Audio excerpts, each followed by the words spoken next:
चला चला कीर्तनाला चला चला चला चला कीर्तनाला चला चला चला चला चला कीर्तनाला चला।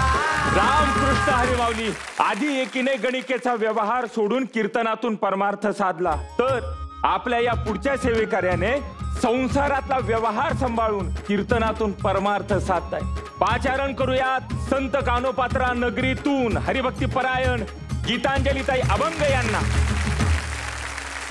रामकृष्ण हरी हरी जय जय राम कृष्ण हरी हरी जय जय राम कृष्ण हरी हरी जय जय राम कृष्ण हरी हरी जय जय राम कृष्ण हरी जय जय राम कृष्ण हरी जय जय राम कृष्ण हरी हरी जय राम कृष्ण हरी जय जय राम कृष्ण हरी जय राम कृष्ण जय जय राम कृष्ण हरी हरी हरी हरी जय जय राम कृष्ण हरी जय जय राम कृष्ण हरी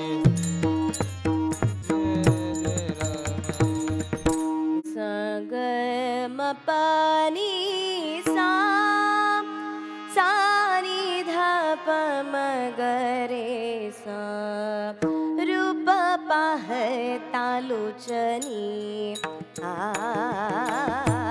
रूप पाहता लोचनी रूप पाहता लोचनी रूप पाहता लोचनी झाले हो साजनी सुख झाले हो साजनी तो हा विठ्ठल बरवा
प्रस्तुत प्राप्त प्रसंगी कीर्तन रूपी सेवेकरता घेतलेला अभंग माऊली महावैष्णव ज्ञानोबा यांचा त्यांच्या जीवनामध्ये आलेला अनुभव अत्यंत भक्तीच्या ज्ञानयुक्त अंतकरणातून ज्यावेळी पांडुरंग परमात्म्याचं स्वरूपाचं दर्शन झालं त्यावेळी त्यांच्या जीवनामध्ये आलेली अनुभूती अभिव्यक्त करणारा अभंग आपल्या सर्वांच्या सेवेसाठी विठ्ठल विठ्ठल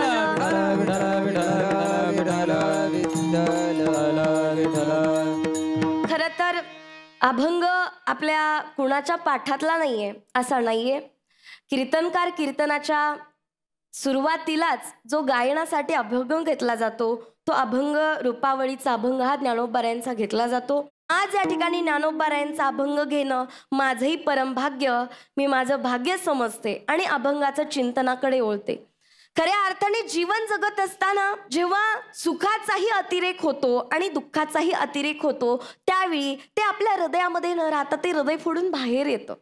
मग ते नैतिक सुख असो किंवा भौतिक सुख असो, मग ज्ञानोबारायांना ह्या अभंगाच्या माध्यमातून त्यांच्या हृदयामध्ये जे सुख झालं, जो आनंद झाला, जे समाधान लाभलं ते हृदयामध्ये न राहता ते व्यक्त झालं, ते अभिव्यक्त झालं. आणि तेच ज्ञानोबारायांनी अभंगाच्या पहिल्या चरणामध्ये सांगितलं की रूप पाहत आलोचनी सुख झाले हो साजने. आपण जेव्हा डोळ्यांनी पाहतो त्यावेळी दोन गोष्टी घडत असतात, एक दृष्टा आणि दृश्य.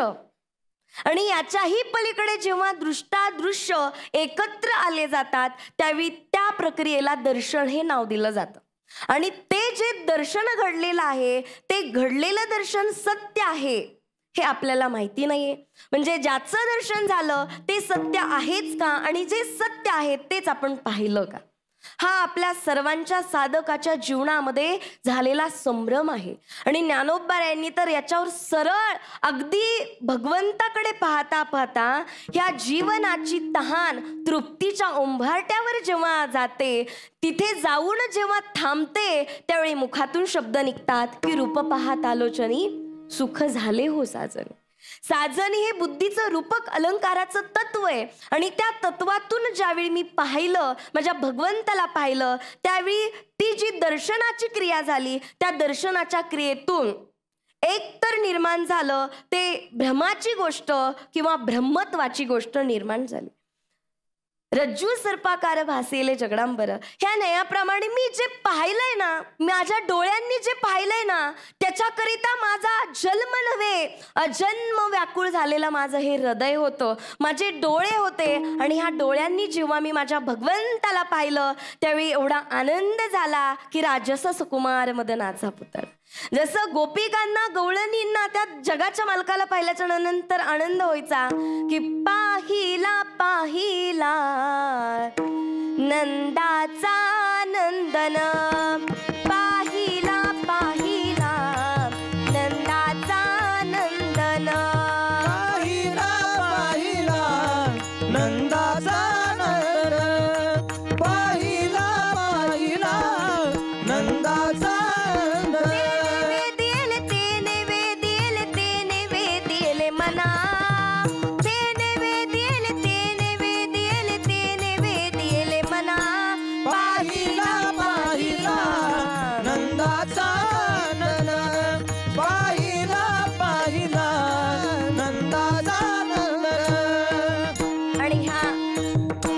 प्रमाणाद्वारे गवळणीद्वारे अगदी जगाच्या मालकाच्या दर्शनानंतर माझ्या जीवनाची तृप्तता झाली.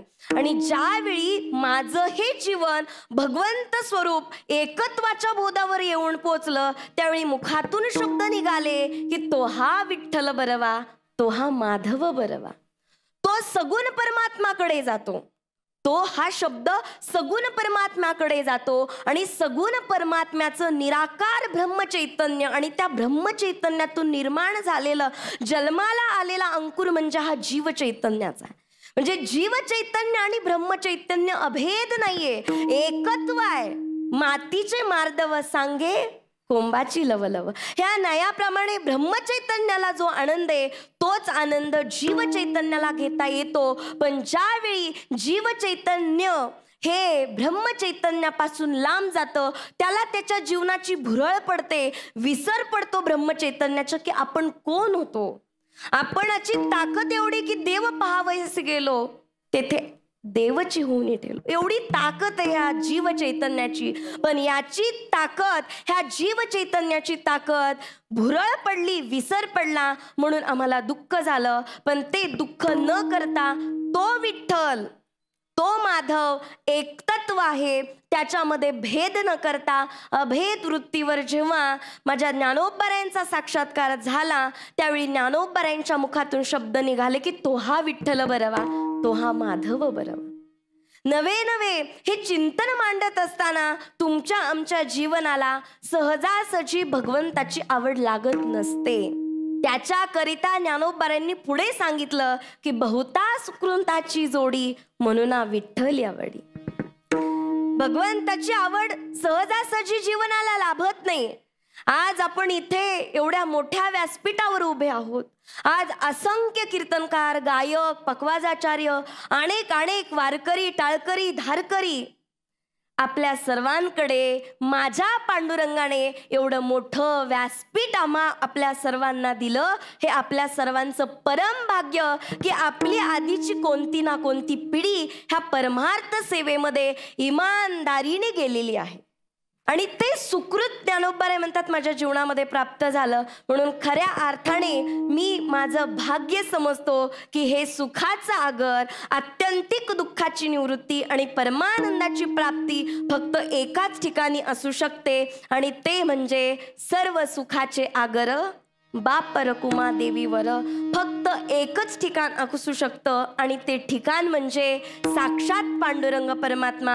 आणि त्याचं मला दर्शन झालं, माझं जीवन सफलतेला पोहोचलं. विठोबा रकुमाई, विठोबा रकुमाई, विठोबा रकुमाई, विठोबा रकुमाई. ज्ञानेश्वर माऊली, ज्ञानराज माऊली तुकाराम, ज्ञानेश्वर माऊली, ज्ञानराज माऊली तुकाराम. तुकाराम तुकाराम तुकाराम तुकाराम, तुकाराम तुकाराम तुकाराम तुकाराम.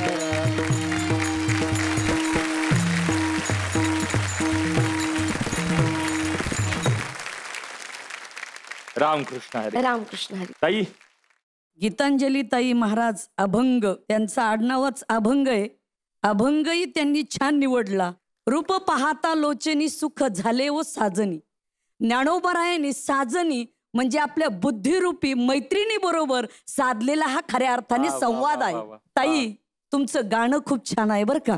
गाण्यासाठी जोरात टाळ्या वाजवा वगैरे. वा वा वा वा वा. ताई, आपल्याला खूप खूप शुभेच्छा. अत्यंत गोड आणि सुंदर कीर्तन केलं. वा दादा.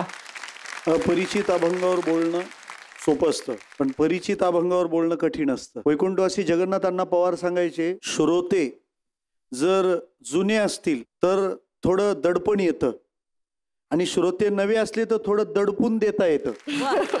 वा वा वा. त्यामुळे नेहमी परिचयाच्या अभंगावर बोलताना खूप आव्हानं असतात. दुसरी महत्वाची बाब, पॉवर पॉइंट तुम्हाला चांगला कळालेला आहे, त्यामुळे तुमच्या गाण्याने त्या अभंगाचा भाव लोकांपर्यंत पोहोचवला. तुमची शैली पाहिल्यावर बाबा महाराज सातारकरांचं गाणं असंच असायचं. सदाबहार अभंगाची निवड आपण केली आणि श्रोत्यांच्या मनाला सुखविलं.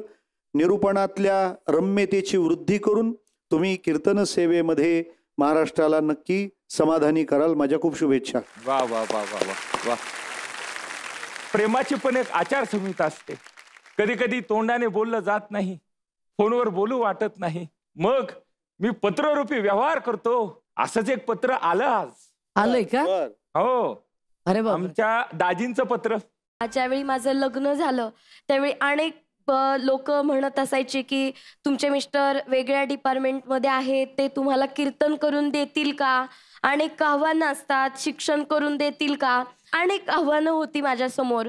पण अनेक संकटामध्ये अनेक वेळा तुम्ही मला खंबीरपणे साथ दिली. माझं भाग्य समजते की 7 जन्मा जोपर्यंत मी जन्म घेईल तोपर्यंत तुमच्यासारखाच पती मला लाभावा, ही मी पांडुरंगाच्या चरणी प्रार्थना करते. वा वा, ही आपली दोन्ही सेवेकऱ्यांची जोडी अशीच राहो.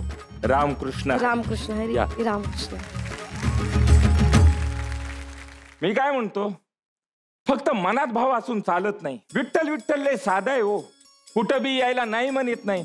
गरीबाकडं, श्रीमंताकडं, शेताकडं, बंगल्याकडं, रस्त्यावर, गाडी संग, गडी नाही, बाई नाही, सान नाही, थोर नाही, झाड नाही, पान नाही, फुलावर नाही, जनावर सगळीकडं. एवढंच काय, या क्षणाला तो आपल्याकडे सुद्धा आहे, कारण तो भावाचा भुकेला आहे. फक्त आपली दृष्टी त्याच्याकडे बघण्याची तशी पाहिजे. तीच दृष्टी द्यायला येत आहेत हरिभक्ती परायण ज्ञानेश्वर महाराज माने यांना. काय सांगू आता संतांचे उपकार, काय सांगू आता संतांचे उपकार, मज निरंतर जागविती, मज निरंतर जागवी, मज निरंतर जागवी. काय द्यावे त्यासी भावे उतरा, काय द्यावे त्यासी व्हावे उतरा, देवी तुहा पायी जीव थोडा, ठेवी तो हा पायी जीव थोडा, ठेवी तो हा पायी जीव थोडा. सहज बोलणे हित उपदेश, सहज बोलणे हित उपदेश, सायास शिकविती, करोनी सायास शिकविते, करोनी सायास शिकविते. तुका म्हणे वत्स धेनुवेचे चित्ती, तुका म्हणे वत्स धेनुवेचे चित्ती, तुका म्हणे वत्स धेनुवेचे चित्ती, म्हणे वत्स धेनुवेचे चित्ती. तैसे माझा येती सांभाळी, येती सांभाळी ग, तैसे माझा येती सांभाळी ग. काय द्यावे त्यासी भावे उतरा, काय द्यावे त्यासी भावे उतरा, काय द्यावे त्यासी भावे उतरा, काय द्यावे त्यासी भावे उतरा. देवी तो हा पायी जीव थोडा, देवी तो हा पायी जीव थोडा, देवी तो हा पायी जीव थोडा. विठोबा रखुमाई, विठोबा रखुमाई,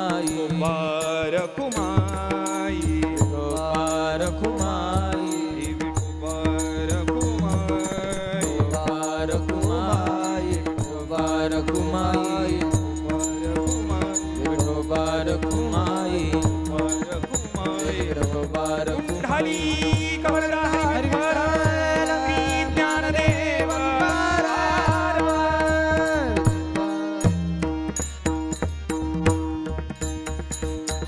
प्रस्तुत भगवत चिंतनाकरता निवडलेला अभंग श्रीमान श्री जगद्गुरु जगतवंदनीय संतश्रेष्ठ तुकोबाराय या अभंगातून साधू पुरुषांनी जो जीवावर केलेला उपकार आहे त्या उपकाराचं वर्णन या ठिकाणी करतात. या अभंगामध्ये जगद्गुरु तुकोबाराय काय सांगू आता संतांचे उपकार, काय सांगू हा शब्द वापरला. आता काय सांगू याचा अर्थ म्हणायला गेलं तर शब्दाने सुद्धा त्याचं वर्णन करता येत नाही, इतके संत महात्म्यांचे वर्णन अवर्णनीय आहेत. म्हणून या ठिकाणी तुकोबाराय कृतज्ञ भावनेनं केलेलं वर्णन म्हणजे हा अभंग आहे. आता उपकार ह्या विषयावर बोलून जातो. उपकाराच्या 2 परिभाषा पडतात. पहिला म्हणजे कृतज्ञ आणि दुसरी परिभाषा म्हणजे कृतज्ञ. कृतज्ञ याचा अर्थ जो केलेल्या उपकाराची जाण ठेवतो त्याला कृतज्ञ म्हटलेला आहे, आणि जो केलेल्या उपकाराची जाण ठेवत नाही त्याला कृतज्ञ म्हटलेला आहे. आता बघा, एक वेळ केलेल्या पापाला प्रायश्चित्त आहे, पण जो केलेल्या उपकाराची जाण ठेवत नाही अशा कृतज्ञ माणसाच्या पापाला सुद्धा प्रायश्चित्त नाही. जगद्गुरु तुकोबाराय म्हणतात संत महात्म्याने आमच्यावर 3 प्रकारचे सर्वश्रेष्ठ उपकार केलेले आहेत. पहिला उपकार म्हणजे मज निरंतर जागविती. जाग करणं याचा अर्थ देवालाही संतांना जाग केलेला आहे आणि जीवालाही सुद्धा संतांनी जाग केलेला आहे. मी पहिल्यांदा जीव ह्या विषयावर बोलून टाकतो बरं का. जीवाला संतांनी का जाग केलं? बुडत हे जन न देखवे डोळा, येतो कळवला म्हणून म्हणून या संसार सागरामध्ये, या दुःखरूप अशा संसारामध्ये बुडत चाललेल्या महाराज या व्यक्तींना, या जीवाला वाचवण्याकरता, नवे नवे उपदेश करण्याकरता जर पहिल्यांदा काय केलं असेल तर संत महात्म्यांनी जागं केलं. उठा जागे वारे आता स्मरण स्मरण करा पंढरीनाथा, भावे चरणी ठेवा माता,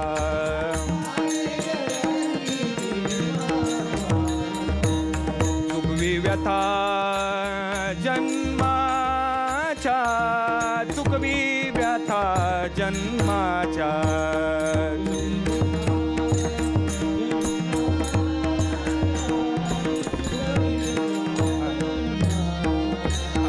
महाराज संतांनी जागं केलं. अज्ञानाच्या निद्रेतून जीवाला जागं करण्याचं काम जर कोण केलं असेल तर ते संत महात्म्यांनी केलेलं आहे. हा पहिला उपकार संत महात्म्यांचा सर्वश्रेष्ठ आहे. त्याच्यानंतर जगद्गुरु तुकोबाराय दुसरा उपकार सांगतात. सहज बोलणे हित उपदेश करोनी सायास शिकविती. एखाद्या जीवाला उपदेश करण्याकरता संत सहज बोलून शिकवतात. नव्हे त्याच्यामध्ये जर परिवर्तन होत नसेल तर त्याला सायास करून शिकवणं जर हा धर्म कोणाचा असेल तर तो संतांचा आहे. अहो मी उघडपणे बोलून टाकतो, त्या विसोबा काकांनी माझ्या ज्ञानोबारायांना त्रास दिला. नव्हे नव्हे झोळी फाडली, नव्हे नव्हे झोळीतलं पीठ रस्त्यावर टाकलं, रस्त्यावर टाकून सुद्धा त्याच्यामध्ये शेण ओतलं. त्यावेळेला माझ्या ज्ञानोबारायांनी विसोबा काकांना सांगितलं, काका आम्ही नाही कोणाचं वाईट केलं, आम्हाला नका मारू, आम्हाला नका त्रास देऊ. त्यावेळेला सहज बोलून उपदेश केला.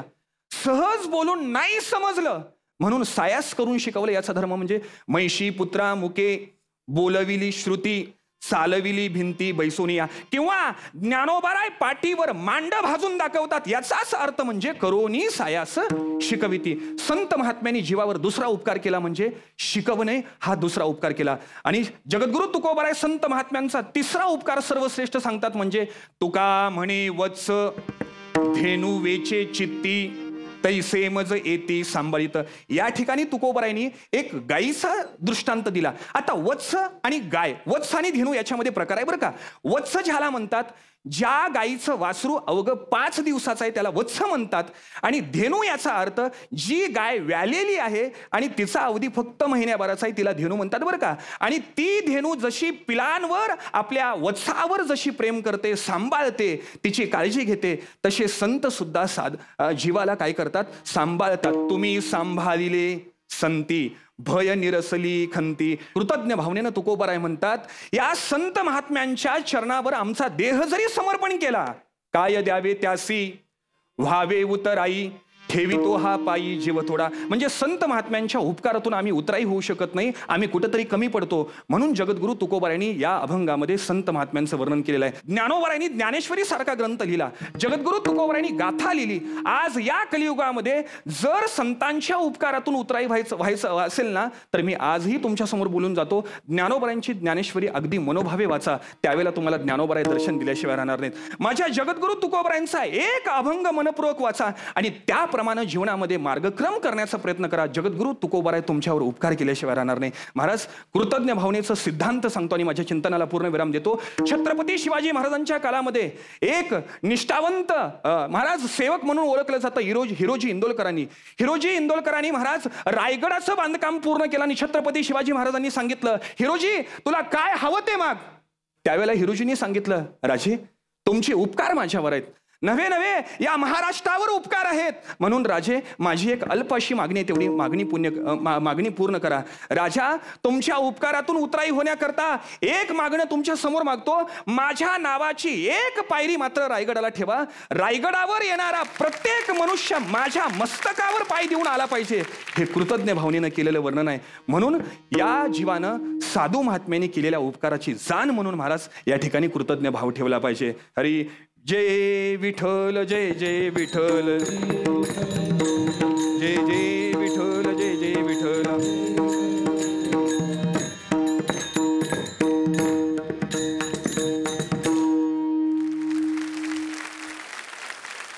वा दादा काय सांगाल.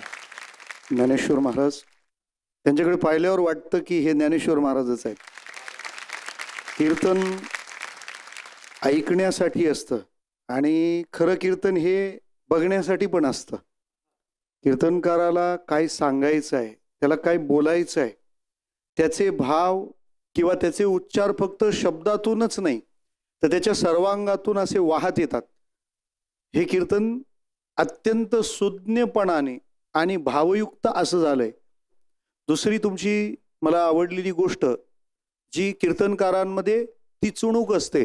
अभंगाच्या क्रमाला पहिलं, तिसरं आणि चौथं चरण आधी सांगितलं आणि दुसऱ्या चरणाचा भाव नंतर सांगितला. त्याचं कारण तुम्ही जे ध्यानात घेऊन केलंय की पहिल्या, तिसऱ्या आणि चौथ्या चरणात संतांनी आपल्यासाठी काय काय केलं ते सगळं सांगून झाल्यावर ते इतकं आहे की त्यासाठी मी काय केलं पाहिजे ते तुम्ही दुसरं चरण शेवटी ठेवलं. हे अगदी चाणाक्ष कीर्तनकाराचंच लक्षण असू शकतं. ज्या ज्या अभिरुचीची लोक आहेत त्या सगळ्यांपर्यंत त्याचं संदेशन व्यवस्थित व्हावं इतकं गोड, अत्यंत सात्विक आणि सगळ्या अडचणीत पण परंपरेला, निष्ठेला पकडून चालणारं गोड कीर्तन ऐकायला मिळालं. आमचे कान खूप भाग्यवान आहेत.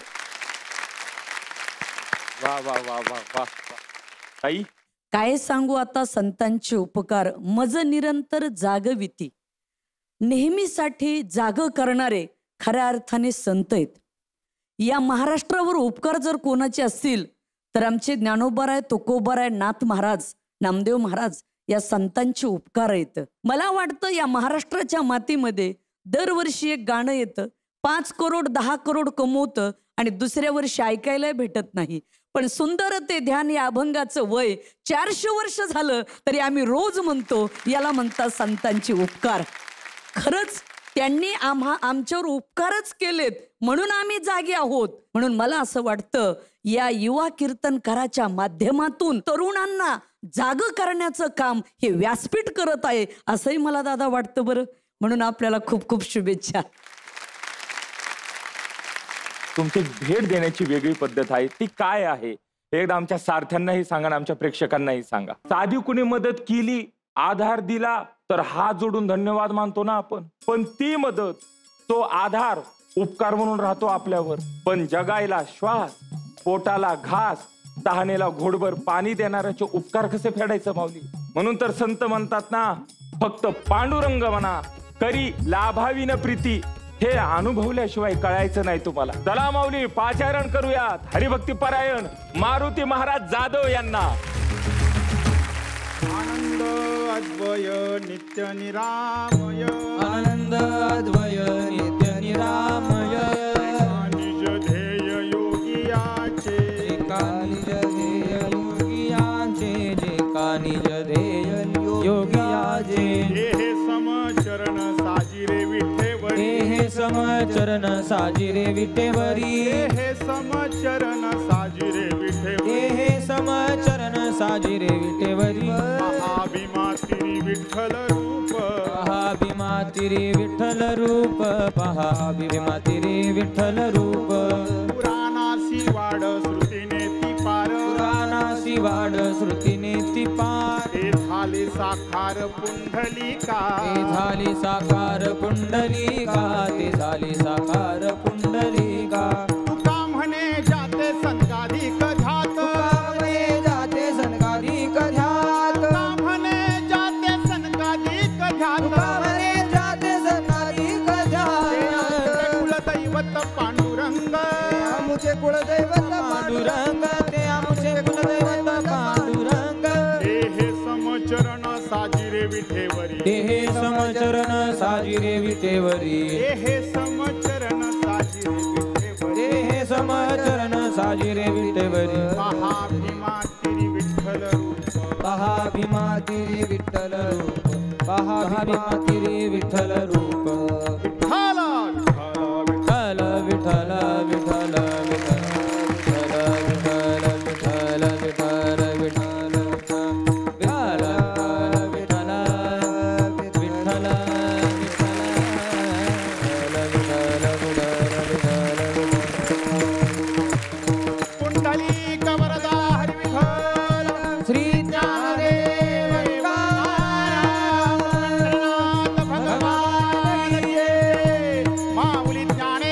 महाराज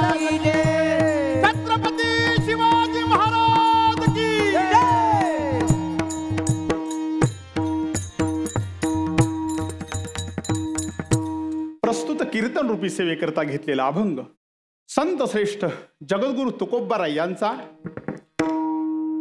आजच्या अभंगामध्ये जगद्गुरु तुकोबाराय भगवान परमात्म्याचं वर्णन करताय. शास्त्राने आणि संतांनी देवाचं वर्णन करण्यासाठी दोन प्रकारे देवाचं वर्णन केलेलं आहे. एक म्हणजे स्वरूप लक्षण आणि दुसरं म्हणजे तटस्थ लक्षण. स्वरूप लक्षण म्हणजे ज्याच्यामध्ये कधीही बदल होत नाही व जे इंद्रियांना गोचर होत नाही त्याला स्वरूप लक्षण म्हणतात. आणि तटस्थ लक्षण म्हणजे ज्याच्यामध्ये बदल होतो व जे इंद्रियांना दिसते. आणि आज सेवेकरता घेतलेल्या अभंगामध्ये जगद्गुरु तुकोबाराय भगवान परमात्म्याचं स्वरूप लक्षण वर्णन करतात. आणि स्वरूप लक्षणाचं वर्णन करत असताना जगद्गुरु तुकोबाराय 4 विशेषणं वापरतात. भगवान परमात्मा कसा आहे तर तो आनंद स्वरूप आहे. तो कसा आहे तर तो नित्य आहे. तो कसा आहे तो अद्वय आहे. तो कसा आहे तर तो निरामय आहे. आनंद म्हणजे या संपूर्ण सृष्टीमध्ये भगवान परमात्मा हा एकमेव असा आहे जो आनंदाचा साठा आहे, आनंदाचा कंद आहे. तो नित्य आहे. नित्य कसा तर तो पूर्वी होता का तर होता. आज आहे का तर आहे. आणि पुढे तर पुढेही तो राहणार आहे. कारण जीव जो आहे मनुष्याचा देह जो आहे तो पूर्वी नव्हता, आज आहे पण पुढं नसणार आहे. पण भगवान परमात्मा मात्र नित्य आहे. तो आनंद स्वरूप आहे. तो नित्य स्वरूप आहे. तो अद्वय आहे. अद्वय म्हणजे ज्याच्यामध्ये द्वय नाही, तो एक आहे. हे संपूर्ण विश्व जे आहे ना हे या भगवान परमात्म्याचे स्वरूप आहे. निळोपराय गोड वर्ण करतात एका गवळणीमध्ये. ऐसा लागवी हा माया सूत्रधारी, एकला एकटाची झाला नाना परी, स्थूल सूक्ष्म जीव जीवाचे अंतरी, तो हा नंद नंदन स्वये बाळ ब्रह्मचारी हो. ऐसा लागवी हा माया सूत्रधारी. हा भगवान परमात्मा अद्वय आहे आणि तो निरामय सुद्धा आहे. निरामय म्हणजे तो कुठल्या गोष्टीमध्ये अडकलेला नाही, तसा जीव प्रत्येक गोष्टीमध्ये अडकलेला आहे. असा हा आनंद स्वरूप, नित्य स्वरूप, अद्वय स्वरूप भगवान परमात्मा ज्याचं योगी जन ध्यान करतात. जे का निज ध्येय योगी याचे, जे का निज ध्येय योगी याचे, जे का निज ध्येय योगी याचे, जे का निज ध्येय. आनंद अद्वय नित्य निरामय, जे का निज ध्येय योगी याचे, जे का निज ध्येय योगी याचे, जे का निज ध्येय योगी याचे. असा हा भगवान परमात्मा ज्याचं योगीजन सुद्धा ध्यान करतात तो कुठं आहे तर तो भीमेच्या तीरावर विठेवर समचरण जोडून कटेवर कर ठेवून शोभिवंत दिसत आहे. महाराज म्हणतात तो तुम्ही पा. जे का निज ध्येय योगियाचे, ते हे समचरण साजिरे विठेवरी, पहा भीमातिरी विठ्ठल रूप. भीमातिरी एक वसविले नगर, त्याचे नाव पंढरपूर रे. हा कुठं आहे तर तो भीमरीच्या तीरावर आहे. वास्तविक पाहता या भगवान परमात्म्याचं स्वरूप लक्षण जगद्गुरु तुकोबाराय सांगतात. पण तुकोबाराय हेही सांगतात या भगवान परमात्म्याचं स्वरूप ना पुराणांना कळालं ना श्रुतींना कळालं. पुराणाशी चाड श्रुतीने ती पार. हे भगवान परमात्मा जो पुराणांना कळला नाही आणि जो श्रुतींना कळला नाही. महाराज तर वर्णन करतात एक ठिकाणी, वेद अनंत बोलिला अर्थही तुकाची शोधिला, विठोबाशी शरण जावे निज निष्ठा नाम घ्यावे. भगवान परमात्म्याचं नाव निजनिष्ठेने घ्यावं.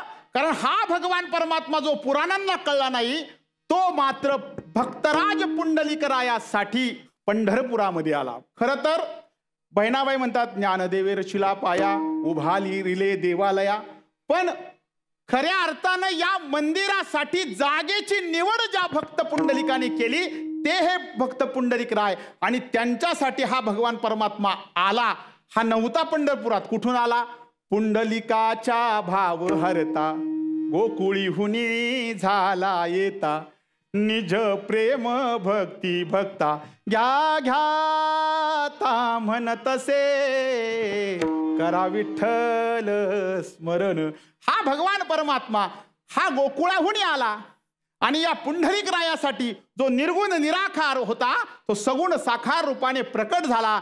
तुकोबराय म्हणतायत, तुका म्हणे जाते सनकादिक ध्यात, तुका म्हणे जाते सनकादिक ध्यात, तुका म्हणे जाते सनकादिक ध्यात, तुका म्हणे जाते सनकादिक ध्यात. हे आमुचे कुलदैवत पांडुरंग पांडुरंग, ते हे समचरण साजिरे विठेवर, ते समचरण साजिरे विठेवरी. त्याचं ध्यान सनकादिक करतात. ते आमचं कुलदैवत आहे. काय आहे? कुलदैवत. मनुष्य जीवनामध्ये प्रत्येकाचं एक कुलदैवत असतं, पण वारकऱ्याचं मात्र एकच कुलदैवत. विठ्ठल कुळीचे दैवत, विठ्ठल वित्तगोत चित्त, विठ्ठल पुण्य पुरुषार्थ, आवडे माथ विठ्ठलाची. हे जगद्गुरु तुकोबराय छातीवर हात ठेवून अभिमानानं सांगतायत की हे आमचं कुलदैवत आहे. ज्ञानेश्वर माऊली ज्ञानराज माऊली महाराज ज्ञानेश्वर माऊली ज्ञानराज माऊली ज्ञानेश्वर ज्ञानेश्वर ज्ञानेश्वर माऊली ज्ञानराज माऊली महाराज ज्ञानेश्वर ज्ञानेश्वर ज्ञानेश्वर माऊली ज्ञानराज माऊली द्वारा.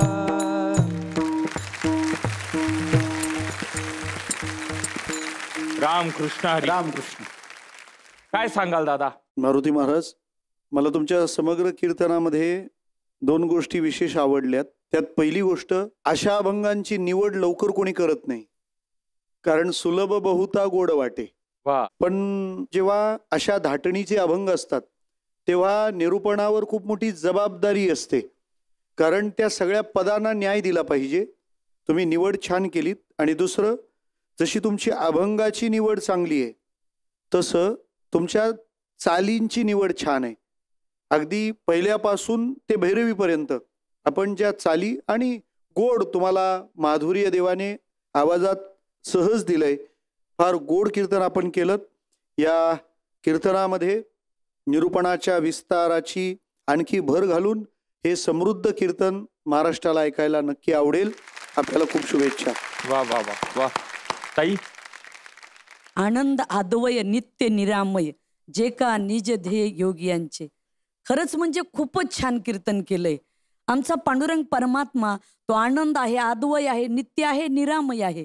आणि विटेवर ज्याची चरण सम आहेत, ज्याची दृष्टी सम आहे. पांडुरंगाने एकच सांगितले, तुमची दृष्टी सम ठेवा, विषम ठेवू नका. विषम दृष्टी ठेवली तर समाजामध्ये विषमताच तुम्हाला दिसेल. समता ठेवायची असेल तर विठ्ठलाकडे पहा, म्हणजे दृष्टी चांगली राहील.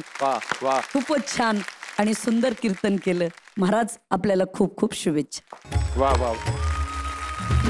रामकृष्ण हरी. या, आता वेळ झाली आपल्या तिन्ही सेवेकरांना बोलवण्याची. स्वागत करूया हरिभक्तीपरायण गीतांजली महाराज, ज्ञानेश्वर महाराज आणि मारुती महाराज यांचं. तर माऊली, पाहूया यांच्या सेवेने आपल्या सारथ्यांच्या मनात किती ज्ञानदीप उजळले ते. त्यांची वारी अखंडपणे चालू राहणार आहे. त्यातील पहिलं नाव आहे हरिभक्तीपरायण गीतांजली महाराज आणि ज्ञानेश्वर महाराज. जोरदार टाळ्या. वारी अखंड चालू राहू. रामकृष्ण हरी.